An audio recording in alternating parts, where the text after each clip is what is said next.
بسم الله الرحمن الرحیم. زه انجینر سلام تاسو ته مخاطب یم. نننۍ ویډیو چې کومه ده زما په دغه حوالې سره څنګه چې په نیوز کې په سوشل میډیا ویل کېږي چې سبا به تندر چې دی یا نور چې تندر نیسي، نو په دې حوالې سره د ساینس چې کوم دغه دی چې دا څه حسابي او ویل کېږي چې دا تندر چې دی امریکا کې به ولر کېږي، نو دا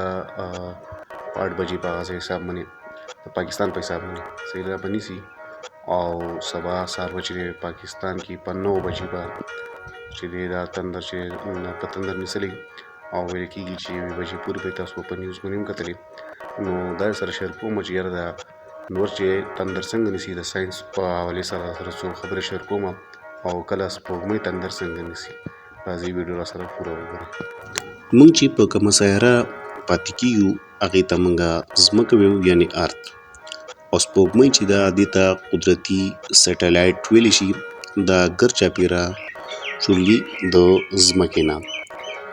او کله چې دا ګرچاپیره چورلي د ځمکې نه او نور ورته مخامخ رڼا ورکوي د ځمکې ته، نو کله چې دا سپوږمۍ د نور او د ځمکې په منځ کې راشي، نو تندر چې دی بیا نور ونیسي، یعنې نور رڼا په ځمکه صحیح طریقه نه لګي، په څو ځایونو کې فل تیاری، مطلب کوم ځای چې مخامخ څو ځایونو کې لږه تیاری. کله چې دا فل پیس شي نو دې ته موږ بیا سولر فل اکلیپس ویو، کله چې لږ لږه شي بیا نیم ورته ویو، پارشل اکلیپس ورته ویو.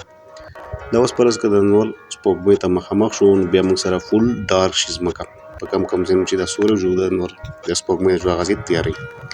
او دغه ځای کې بیا موږ څه تندر ونیسو نور. دا څو ګتې شي په دې دغه کې په دې پکچر کې دا سپوږمۍ چې ده په سنټر کې ده او ارث چې دی په یو سایډ دی او نور موږ طرف په بل سایډ دی. کله چې دا فیس ټو فیس راشي نو بیا تندر چې دی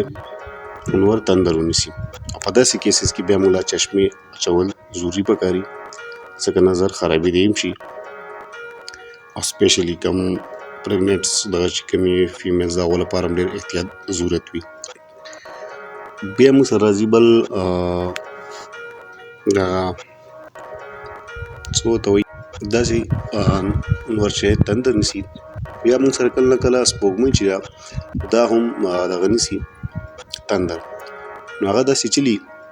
چې کله د روټیشن کوي سپوږمۍ، دا خو ورو روټیشنز کوي، نو ډېر وخت پس دا سپوږمۍ چې کوم دی دا دغه په منځ کې راشي دنیا،